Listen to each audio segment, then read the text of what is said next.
CA foundation clear करना कोई बड़ी बात नहीं है। मैंने तो सिर्फ 1 महीने पढ़ाई की थी और मेरा तो सीए फाउंडेशन क्लियर हो गया था। क्या आपने भी ये स्टेटमेंट सुनी है बच्चों? इफ यस और जानना चाहते हो कि वो क्या राज है जिससे बच्चे 1 महीने में पढ़ के भी सीए फाउंडेशन का लॉ का पेपर निकाल लेते हैं, तो बस वीडियो को पूरा देखना एंड आपको वो स्ट्रैटेजी पता चल जाएगी।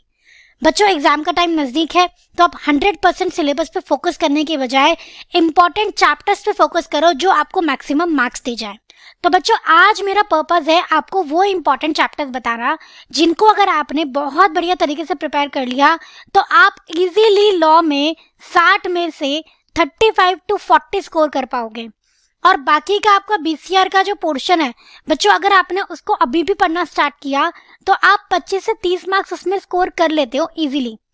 तो आप आराम से अपना लॉ का पेपर और बीसीआर का पेपर क्लियर कर लोगे in your upcoming CA foundation attempt.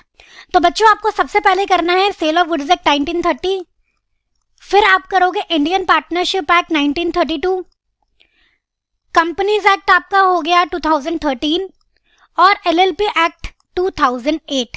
आपको ये 4 एक्ट बहुत अच्छे तरीके से करने हैं। छोटे छोटे एक्ट्स है, ज़्यादा आपका टाइम नहीं लेंगे, लेकिन एग्जाम में इनकी वेटेज होती है अराउंड 40 to 45 मार्क्स। अगर आपने इनका एक एक प्रोविजन बहुत अच्छे तरीके से समझ लिया और पीपी बुक के क्वेश्चंस आपने कर लिए या कोई भी आपका जो प्रैक्टिस असाइनमेंट प्रैक्टिस मटेरियल आपके पास होगा उनको आपने अच्छे से क्वेश्चंस को प्रैक्टिस कर लिया, तो आप इजीली अपने एग्जाम में 40 ना सही 35 तो स्कोर कर ही लोगे। लेकिन बच्चों, आपको ध्यान में रखना होगा कि लॉ में राइटिंग प्रैक्टिस बहुत इंपॉर्टेंट होती है। आपके पास प्रैक्टिस मटेरियल होना चाहिए जिससे आप क्वेश्चन आंसर्स को लिख लिख के प्रैक्टिस कर सको। तो बच्चों, आप लोग हमारी परफेक्ट प्रैक्टिस बुक जो ई बुक की फॉर्म में अवेलेबल है उसको भी ऑर्डर कर सकते हैं। लिंक आपको डिस्क्रिप्शन बॉक्स में मिल जाएगा और वहाँ से आपकी अच्छी खासी प्रैक्टिस हो जाएगी, क्योंकि इसमें आईसीआई की स्टडी मेटेरियल के क्वेश्चन हैं, पास्ट ईयर्स क्वेश्चन है आपके, और मॉक टेस्ट पेपर्स के क्वेश्चन है, रिवीजन टेस्ट पेपर्स के क्वेश्चन है, सब कुछ आपको देखने को मिलेंगे। एंड आप चाहें तो रिवीजन के लिए परफेक्ट रिवीजन बुक ले सकते हो, उसका भी लिंक आपको डिस्क्रिप्शन बॉक्स में मिल जाएगा। बच्चों, दोनों ही बुक बहुत अच्छी हैं, आपके काफ़ी सारे क्वेश्चंस प्रैक्टिस हो जाएंगे, क्योंकि पीआर बुक में भी हमारे मास्टर क्वेश्चंस गिवन हैं, जो मोस्ट एक्सपेक्टेड क्वेश्चंस होते हैं वो गिवन होंगे। क्लियर बच्चों? तो आई होप आपको ये सेशन यूजफुल लगा होगा।